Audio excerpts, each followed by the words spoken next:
नमस्कार, बहुत स्वागत है आपका विंध्या टाइम्स में। रीवा की धरती एक बार फिर गौरवान्वित हुई है, जहां प्रतिभा ने उम्र की सीमाओं को तोड़ते हुए साहित्य के क्षेत्र में नया इतिहास रच दिया है। महज 13 वर्ष की उम्र में रीवा की एक होनहार बेटी ने वो कर दिखाया जो बड़े बड़े साहित्यकार वर्षों में कर पाते हैं।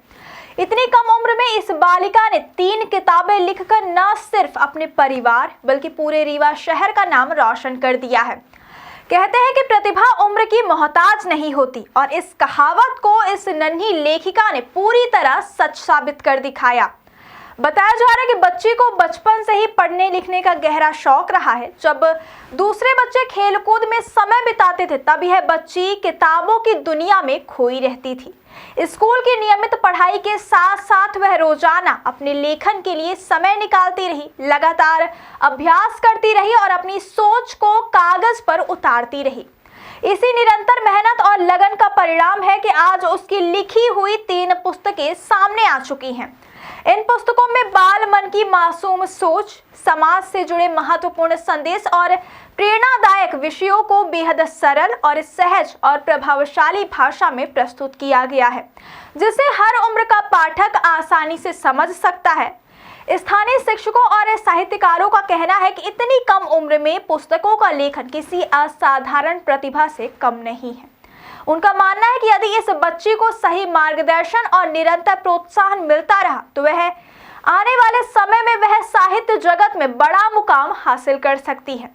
बच्चे की इस उपलब्धि से स्कूल में भी खुशी और गर्व का माहौल है। शिक्षक उसे स्कूल की शान बता रहे हैं और उसके उज्जवल भविष्य की कामना कर रहे हैं। वहीं परिजनों का कहना है कि वह हमेशा बच्ची को पढ़ाई के साथ साथ रचनात्मक गतिविधियों के लिए प्रोत्साहित करते थे। परिवार का मानना है कि बच्चों पर दबाव डालने के बजाय अगर उन्हें सकारात्मक वातावरण और सही दिशा दी जाए तो वे अपनी प्रतिभा के दम पर किसी भी क्षेत्र में बड़ी से बड़ी उपलब्धि हासिल कर सकते हैं। रीवा की यह 13 वर्षीय बेटी आज उन तमाम बच्चों के लिए प्रेरणा बन चुकी जो कुछ अलग करने का सपना देखते हैं। निश्चय ही है, यह उपलब्धि न सिर्फ एक परिवार की बल्कि पूरे शहर और समाज के लिए गर्व का विषय है, जहां एक छोटी सी उम्र में बड़ी सोच ने साहित्य में नई इबारत लिख दी है। बेटी ने बड़ी उपलब्धि हासिल की है। अभी तक तो ऐसा लग रहा था कि अपना टाइम वेस्ट कर रही है। ऐसा लगता था शुरू में जब ये एक बुक अपनी पब्लिश की तो मुझे ऐसा लगा कि टाइम वेस्ट कर रही है, ये पढ़ नहीं है, इसे पढ़ना चाहिए, जो एक शायद सभी मदर का रहता है काम। लेकिन बाद में फिर इसने दूसरी भी बुक पब्लिश की, फिर इसने तीसरी भी बुक पब्लिश की। फिर मुझे लगा कि नहीं, कहीं ना कहीं मुझसे गलती हो रही है। अगर इसका इंटरेस्ट है इस चीजों में, मुझे सबके सामने बोलना चाहिए। तब फिर मैंने अपनी फ्रेंड श्लेषा से बात किया कि भाई देखो ऐसा ऐसा है। तो उन्होंने कहा कि नहीं दीदी, आप आगे इसको ले आइए, मैं कराती हूँ। तो फिर पूरा आधा सहयोग तो मेरी श्लेषा सहेली का है, उन्होंने कराया इसका बुक। जैसे पचमढ़ी का निकला गया है, क्या ये पचमढ़ी नहीं?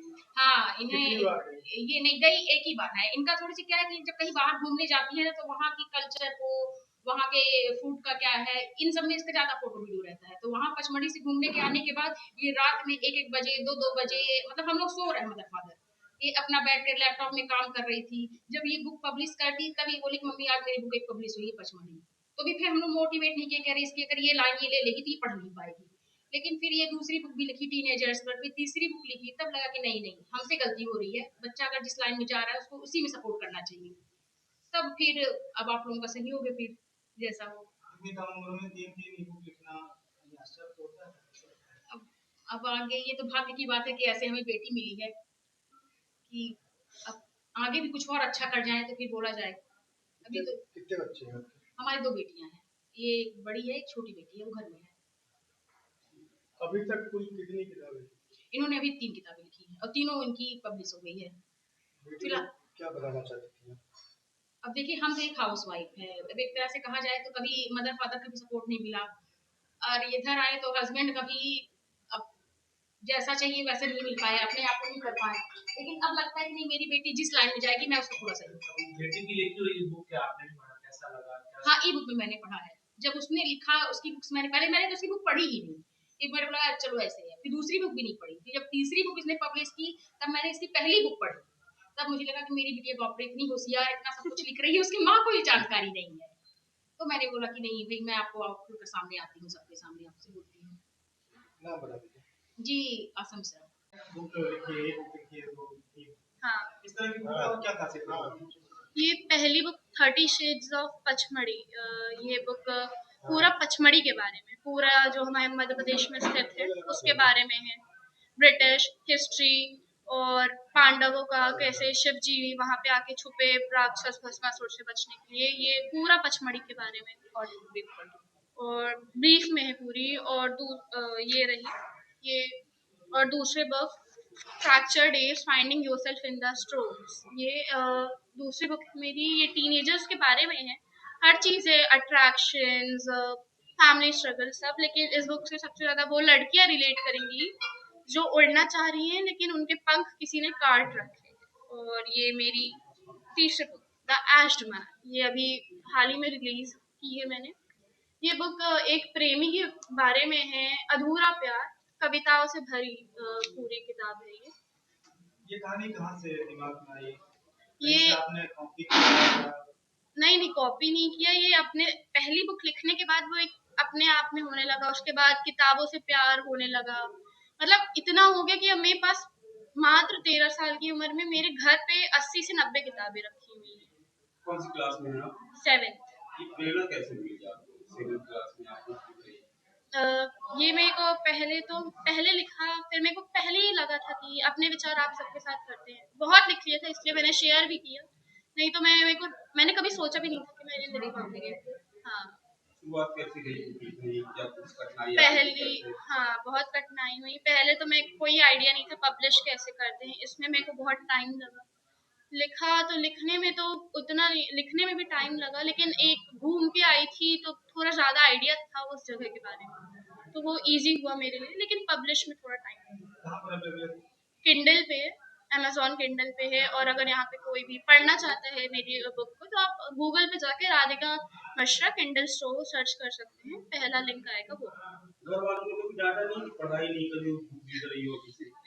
नहीं, एक दो बार डांट पड़ी है, सही सही बोलूं कि पढ़ लिख लो, इससे कल्याण नहीं है, लेकिन तो भी पैशन चूज किया मैंने। तो कैसे दोनों आपने मैनेज किया, पढ़ाई के लिए टाइम और? इसके लिए बहुत स्ट्रगल लगे मेरे को। मैं रात में लिखती हूँ, ये सब मैंने रात में किया, जितनी भी है सब रात में। दिन में पचमढ़ी के विषय में आपने लिखा, कैसे आपके मन में आया कि आप पचमढ़ी के विषय में लिखें? नहीं, वो मेरे को एक आदत थी डायरी लिखने की, तो मैं वहां से आके अपनी डायरी में वहां की जगहों के बारे में लिख रही थी। तो मैंने बहुत ज्यादा लिख लिया था, मेरे को लगा अपने विचार आप सबके साथ शेयर करना आगे क्या बनने की इच्छा है? चाहिए। हाँ, आगे क्या बनने की इच्छा है? आगे तो सीए। पापा क्या करते हैं? पापा क्या करते हैं? कॉन्ट्रैक्टर, हाउस वाइफ, कौन से विद्यालय में पढ़ती है? ज्योति सीनियर सेकेंडरी स्कूल।